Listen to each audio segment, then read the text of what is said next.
तुमच्या आमच्या आणि सर्वांच्याच आहारात रोज दूध आणि दुधाच्या पदार्थांचा समावेश असतो।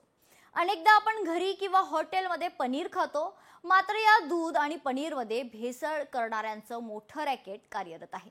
म्हणूनच स्वतःच्या फायद्यासाठी लोकांच्या जेवणात विष कालवणाऱ्यांचा पर्दाफाश लोकशाही मराठी करते। त्याचसोबत आम्ही बनावट दूध आणि पनीर कसं ओळखावं हे सुद्धा सांगणार आहोत। पाहुयात याच संदर्भातला आमचा स्पेशल रिपोर्ट।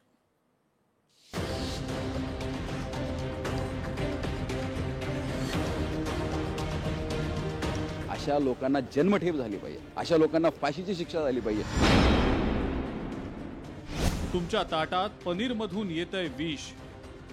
भेसळयुक्त दूध पनीरमुळे कॅन्सरला निमंत्रण। दुधात विष कालवणारी पुतना मावशी कोण? लोकशाही मराठीवर गोरखधंदा करणाऱ्यांचा पर्दाफाश। भाजपचे आमदार विक्रमसिंह पाचपुते यांनी एक मोठा गौप्यस्फोट केलाय आणि हा गौप्यस्फोट तुमची आमची सर्वांचीच झोप उडवणार आहे। कारण विक्रमसिंह पाचपुतेंनी भेसळ केलेलं पनीर माध्यमांसमोर आणि थेट सभागृहातच धडधडीतपणे दाखवलंय। धक्कादायक बाब म्हणजे बाजारात मिळणारं 70% पनीर हे भेसळ केलेलं असल्याचा दावा त्यांनी केला आणि खळबळ माजली।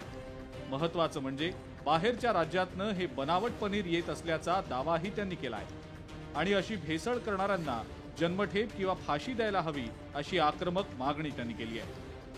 आणि स्टेट बॉर्डर्सवरती अध्यक्ष महोदय, माझा प्रश्न मंत्री महोदयांना आहे की स्टेट बॉर्डर्सवरती आपण जे काही बाहेरनं उत्पादन येतं याच्यावरती आपण काय कारवाई करतो? हे पनीर जर मी अॅनालॉग चीज असेल आणि जर मी तुमच्याकडे पनीर म्हणून विकलं तर माझ्यावर फक्त मिसब्रँडिंगची कारवाई होऊ शकते। अशा लोकांना जन्मठेप झाली पाहिजे, अशा लोकांना फाशीची शिक्षा झाली पाहिजे। हे तुमच्या माझ्या जीवाशी खेळतात, लहान लहान मुलांच्या जीवाशी खेळतात।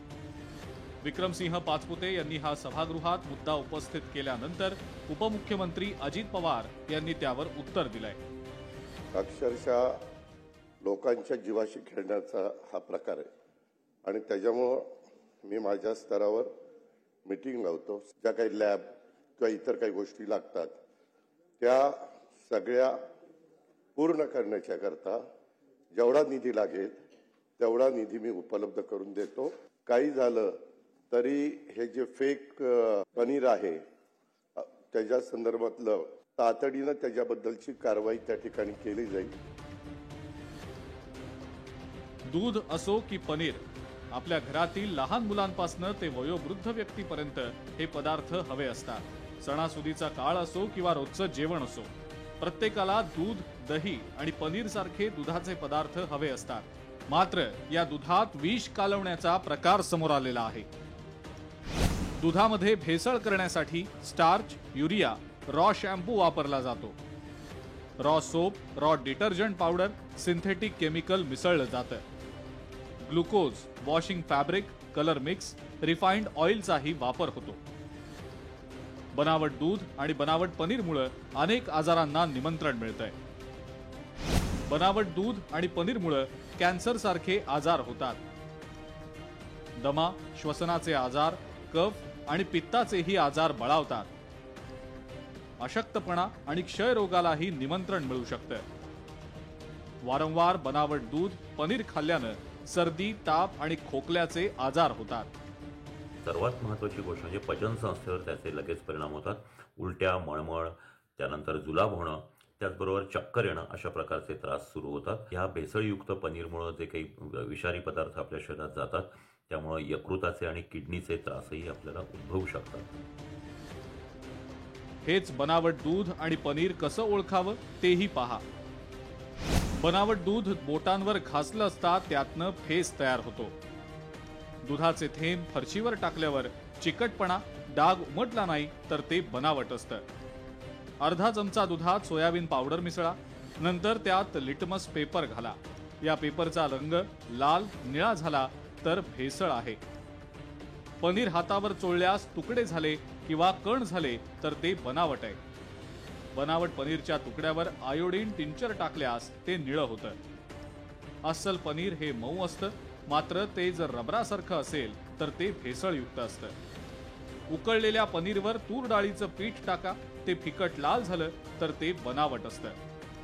हे किट NDDB ने नॅशनल डेअरी डेव्हलपमेंट बोर्ड यांनी काढलेले आहेत. फक्त दुधाचे पदार्थ किंवा दूध कलेक्शन करणाऱ्यांनीच नाही तर अगदी सोसायट्यामधल्या लोकांनी देखील हे किट वापरलेत. तर अगदी 6वी 7वीतली मुलं देखील त्यात सगळं अंतर्भाव असतो. त्याच्यात परीक्षा नळी असते, त्याच्यात सगळे कलर दिलेले असतात, रिएजंट छोटे छोटे असतात, पद्धत दिलेली असते. अगदी 2 मिनिटात तुम्ही ते दुधातले 8-9 पॅरामीटर ओळखू शकता आणि तुम्हाला कळू शकेल की अरे आपल्याला मिळणारं दूध हे ह्या प्रकारे भेसळीचं आहे. महाराष्ट्रात रोज सुमारे 1,70,00,000 लिटर दुधाचं उत्पादन होतं आणि महाराष्ट्राची रोजची दुधाची गरज ही 70 लाख लिटर इतकी आहे. त्यातून उरलेल्या 1 कोटी लिटर दुधाचे रोज दूध पावडर, बटर, पनीर इत्यादी दुग्धजन्य पदार्थ बनवले जातात. त्यामुळं इतक्या प्रमाणात जर दुधाची गरज असेल तर त्यात होणारी भेसळ ही फार मोठ्या संकटाची ग्वाही असणार हे नक्की. त्यामुळे तुमच्या आमच्या ताटात आणि दुधात स्वतःच्या तुंबड्या भरण्यासाठी विष कालवणाऱ्या या पुतना मावशीला चांगलाच धडा शिकवायला हवा. तोही असा की पुन्हा कुणीही दुधात किंवा पनीरमध्ये भेसळ करायला धजावणारच नाही. ब्युरो रिपोर्ट, लोकशाही मराठी. दूध आणि दुग्धजन्य पदार्थांमध्ये होणारी भेसळ याचा पर्दाफाश आम्ही केलाय. जर तुमच्याही आसपास अशी भेसळ होत असेल तर लोकशाही मराठीच्या सोशल मीडियावर खरं तर संपर्क साधा आणि या मोहिमेत सहभागी व्हा. लोकशाही मराठी ऐका, पहा, जागरूक रहा.